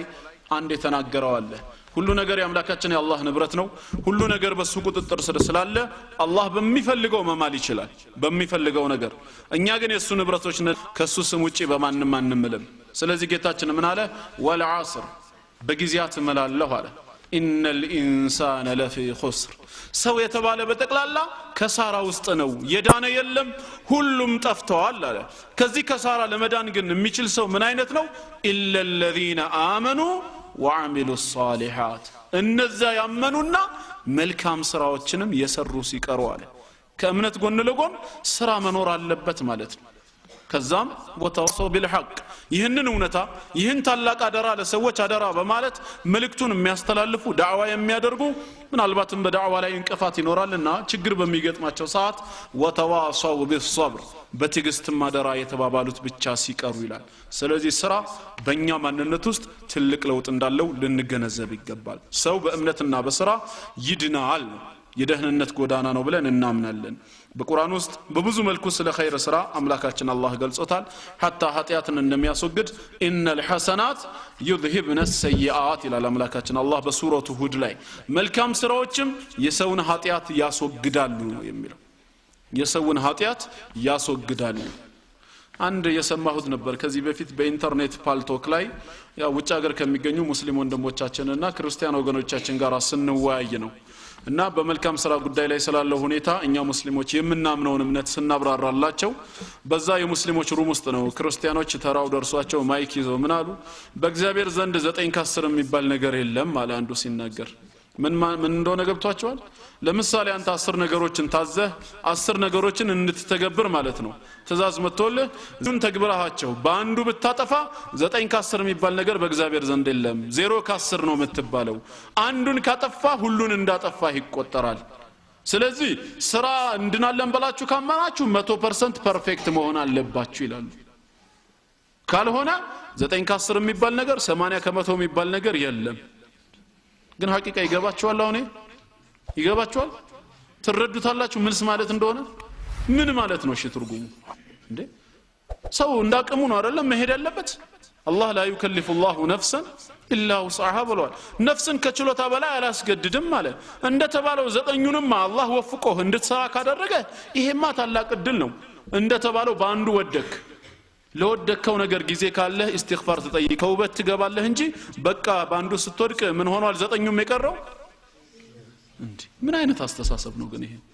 አላህ ኢና ላ ኑዲዑ አጅረ መን አህሰነ አመላ ያለ ስራውን ያሳመረ ሰው ምንዳውን አናባከንበትም እኮ ያለ ነው አምላካችን አላህ ስለዚህ ኦሬዲ አንተ ታዛዡን መባሉ ትርጉም አልባ ነው ማለት ነው በቃ ታዳኛም ፊት መልኩን እንቀይረውና ጥያቄውን ለምንድን ነው እናንተ ከኃጢያት የምትርቁት ነው የምንላቸው ያው እነሱ በኢየሱስ መን እሱ ላንተ ኃጢያት እንደሞተ ካመንክ ትድናለህ ይሉሃል አይደለም ስለዚህ ለኃጢያት የምትርቁት ለምንድን ነው ስትላቸው አይ ኃጢያት በእግዚአብሔር ፊት አጸያፊ ነው ነገ ያስቀጣሃል ቢሆንም ግን ሰው ነህ አይደለም መሳተህ አይቀርም አይደለ አው አንድ ቀን የሳትክ ቀን ከዚህ በፊት የሰራሃቸው ኸይሮችን ማብሮ ምን ያደርገዋል ይደመስሰዋል 0 ከ10 ተብሏል መጀመሪያ ወይስ እነሱ ጋር ማርኩ ይለያል ስለዚህ እዛም 0 ከ10 ከሆነበት ኸይር ስራ መስራቱ ምንድነው ጥቅሙ የተራበ ስታገኝ የምታበላው የታረዘ የምታለብሰው ማለት ነው እንደዚሁም ለሌሎች ለችግርተኞች የምትደርሰው አንተ ጋር ምን ጥቅም አለው አይ በእግዚአብሔር ፊት የማገኘው ነገር አለኝ ጥሩ ነገር አለ ካልክ እነዚህን ሁሉ ጥሩ ሰርተ አንድ ቀን ስታጠፋ ስራውንም ሁሉ አብሮ ሊያጠፋብህ ነው እንዴት ነው የሚታሰበው ይሄ ነገር ይሄ ሎጂካሊ የሚያስኬድ አይደለም ስለዚህ መልካም ስራ በሰው ማንነት ውስጥ ቦታ ሊኖረው ግድ ነው ነብያችን አለይሂ ሰላቱ ወሰለም ኢተቂላህ ሐይቱማ ኩንት የትም ስፍራ ላይ ሆነ አላህን ፍራ ነው የተባልከው ያዘዘህን በመታዘዝ የከለከለህን በመራቅ አላህን ፍራ ሰው ነህና ታጠፋለህ አይደለም ወአትቢ السيئات الحسنه ወንጀል ሲሰራ ጥፋት ሲሰራ ኸይር ሰራን በጎኑ ወዲያው አስከተል ተምሁሃ ያብስልሃልና አሉ ያንን ነገር ያካክስልሃል ያብስልሃልና መልካም ስራን ከመስራት ወደ ኋላ አትበል ሰው ወንጀል ሰርቶ ተውበት ብቻ ሳይሆን በኸይር ስራም እንደዚሁ ሊያሰርዘው ይችላል ማለት ነው وخالق الناس بخلق حسن ሰዎችን ስትቀርባቸው በጥሩ የሆነ ስነ ምግባርም ቀረባቸው ብለዋል ስለዚህ መልካም ስራ ለደህንነታችን ሌላ አንድ መሰረት ነው ማለት ነው ይህንን በተመለከተ አቢ ዘር ረዲየላሁ ዐንሁ የተናገረው ነገር አለ እስኪ ይህንን እንመልከተው ምን አለ أن ناسا قالوا يا رسول الله عليه الصلاة والسلام سوّج نبياتنا صلى الله عليه وسلم زند متوا سموتا قربوا واسموا له من قالوا ذهب أهل الدثور بالأجور أهل الدثورج بأجر بمندا إنيان تسون هدو قدمون قالوا يصلون كما نصلي إنيان دم من سجدوا يسجدوا نبر ويصومون كما نصوم عند من صوموا يصومالو بزي ملكام سرا أبرن يتجوازن يتشكد من ياله ويتصدقون بفضول أموالهم بنبراتشو ترف هبت ترف ገንዘብ ግን ሰደቃ ያወጡ ነበር እኛ ይሄንን ሰደቃ የምናደርግበት ደሞ ስላልነበረን በዚያ አጅር ቀደሙን ምን እናደርግ ብለው ይሄው ማምክርን ጠየቁ ከነብያችን ሰለላሁ ዐለይሂ ወሰለም አው እውነተኛ ሰው ለአኺራው የሚያስብ ሰው ምን አይነት መዝገብ ነው በአኺራ የማዘጋጀው ብሎ ያንን ነው ሊያስብ የሚገባው ማለት ነው ስለዚህም ይሄንን ጥያቄ ሲያቀርቡ ነብያችን አለይሂ ሰላቱ ወሰለም ዘንድ ጥያቄ ጠይቆ መልስ ያጣማንም አልነበረምና ከዛም መልእክተኛው ምን አሏቸው አወለይሰ ቀድ ጀዐለ አላሁ ለኩም ማ ተሰደቁነ ቢህ አላህ እናንተ ሰራሳችሁ ሰደቃ የምታወጡበትን ነገር አላዘጋጀላችሁም እንደ ያሏቸው ከዛም ሲያብራሩላቸው ምን አሉ ኢነ ቢኩሊ ተስቢሐቲን ሰደቃ በእያንዳንዱ ተስቢህ ሱብሃንአላህ ብሎ መናገር በራሱ ሰደቃ ነው ምጽዋት ነው አጅር አለው አሉ ሱብሃንአላህ አላህ ከጎዶሎ ባህሪ ሁሉ የጠራ ነው ይያለ ሰውየው አቅሙ እስከቻለው ድረስ ደጋግሞ ቢል وبكل تكبيرة صدقة الله أكبر الله كهل نجر بلاي تلاك نبلن يسون ماننت يمنقلصبتم صدقة هم وكل تحميدة صدقة الحمد لله مسغانا بتقلالا يميغباو لاندو ጌታችን الله ብቻ ነው ማለት وكل تحليلة صدقة لا اله الا الله اي لا معبود بحق الا الله ካንዱ الله በስተቀር እውነተኛ አምልኮ የሚገባው የለም ብሎ لا اله الا الله ማለት ነው በብዛት ማውሳት صدقة ነው وامر بالمعروف صدقة ونهي عن المنكر صدقة ሰዎችን በመልካም ነገር እንዲሰሩ ማዘዝ ከመጥፎ ነገር ደግሞ ማለት ነው እንዲታቀቡ መከልከልም ሰደቃ ነው وفي بضع احدكم صدقه እንደውም ሲያጠናቅቁና ሲዘጉ ምን አሉ ከናንተ ውስጥ አሉ ያው ይሄ ሐዲስ እንግዲህ ትርጉሙም የሚገባቸው ወይም በተግባር የሚጠቅማቸው ላገቡት ብቻ ነው ከናንተ ውስጥ ከሚስቶቻችሁም ጋር መገናኘት ሰደቃ ነው አሉ አጅር አለው አሉ ያላገባችሁ እንግዲህ በዚህ አጅር ተቀደማችሁ ማለት ነው ሱብሃንአላህ አልহামዱሊላህ ላ ኢላሃ ኢላላህ አላሁ አክበር የሚለውን ካገቡ ወንድሞቻችሁ ጋር አብራችሁ ብትልም ወንድሞቻችሁ በዚህ አጅር እየበለጧችሁ ነው ማለት ነው በዚህ ሰዓት አሁን ሰው በጭንቅላቱ ሲያስበው ግራ ሊገባው ይችላል ሰው የራሱን ስሜት ለማርካት ራሱን ለማስደሰት ብሎ ሄዶ ከሚስቱ ጋር ፍራሽ ላይ መተኛቱ እንዴት አጅር ይሆናል ነው አይደል ነገሩ ልክኛ ግራ እንደሚገባን በወቅቱ የነበሩትም ሰሃባዎች ሰው ናቸውና ግራ ገብቷቸዋል ግን ግልጽነት ያለበት ነው እምነታችን ሚስጥርና ወይም ጥያቄ አትጠይቅ ከጠየቅ ትቀሰፋለህ አይደለምና ሰው ያልገባውን ነገር በግልጽ ይጠይቃልና ለዛውም ነብያችን ሰለላሁ ዐለይሂ ወሰለም ነው ሐቅ ነው በሐቅ ማፈር የለም ራሳቸው ነብያችን ሰለላሁ ዐለይሂ ወሰለም ምናሉ ልክ ወዲያው ይሄኛውን ሐዲስ ሲሰሙ قالوا يا رسول الله عليه الصلاه والسلام انت يا الله ملكتኛ ሆይ አሉ ምን ብለው ጠየቁ አያቲ احدنا شهوته ويكون له فيها اجر ከኛ ውስጥ አንዳችን ስሜቱን ለማርካት ብሎ ሚስቱ ጋር ይመጣል ታራ ስሜቱን ለማርካት ብሎ ከሚስቱ በመገናኘቱ አጅር ወይ ምንዳ እንደ ሰደቃ ይቆጠርለታል እንዴ ያሉ አሁን እዚህ ጋር መረጃ አይደለም ያመጡት ቁርአንና ሐዲስን ተንተረሰው አስተሳሰቡን ውድቅ የሚያደርግ ነገር አላመጡም መረጃ ቢያመጡ መረጃን በመረጃ ማስተካከል ይቻላል ጥያቄያቸው የተፈጠረው ከሎጂክ አንፃር ነው አይደል ነብያችን አለይሂ ሰላምም ሎጂኩን በሎጂክ ነው የፈቱት ሲፈቱትም ጥያቄ በማያስከትል መልኩ ነው የፈቱት ታዲያ ምን አሉ እነሱ ስለጠየቁት ጥያቄ ማለት ነው እንዳትረሱ የነሱን ጥያቄ ሰውየው ስሜቱን ለማርካት ብሎ ከሚስቱ ጋር በመገናኘቱ አጅር ይኖረዋል ወይ ብሎ ሲጠይቁ ምን አሉ ነብያችን ሰለላሁ ዐለይሂ ወሰለም አራአይቱም እንግዲያውስ እስኪ እናንተው ንገሩኛ ለው ወضعها في حرام اكان عليه وزر ሴት ልጅ ከጋብቻ ውጪ በሐራም ቢገናኛት ወንጀል አለበት የለበትም ማለት ምንድነው መልሱ በሐራም የተገናኘ ወንጀል ካለበት በሐላል መንገድ የተገናኘውስ እንዴት አጅር አይኖረውም ብሎ ምላሽ ሰጧቸው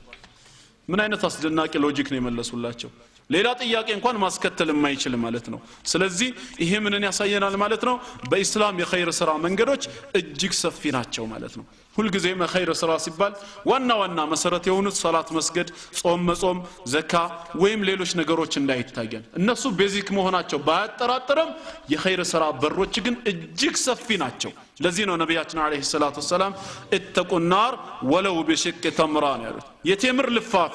በቴምር ፍሬ ውስጥ ያለው ሽፋኑን እንኳን ማለት ነው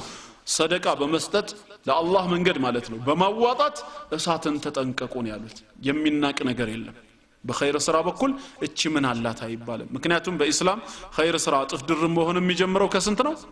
ወልሐሰነቱ ቢዐሽሪ አምሳሊሃ በ10 እጥፍ ነው የሚባዛው ይሄ መነሻው ነው 10 መድረሻው ግን ስንት ነው ገደቡ አይታወቅም መነሻው 10 እስከ 700 ከዛም በላይ አላህ እንደ ሰውየው ንያ እጥፍ ድርብ አድርጎ ይሰጣዋል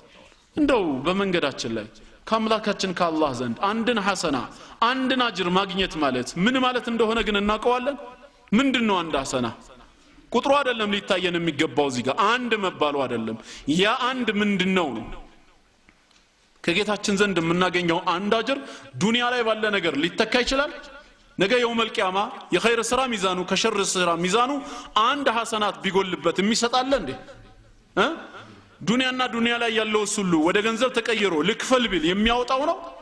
አይደለም ስለዚህ የጌታችን አንድ ሐሰና ማለት እንግዲህ ዱንያና ዱንያ ከያዘችው ሁሉ የሚበልጥ መሆኑን ልናውቅ ይገባል ማለት ነው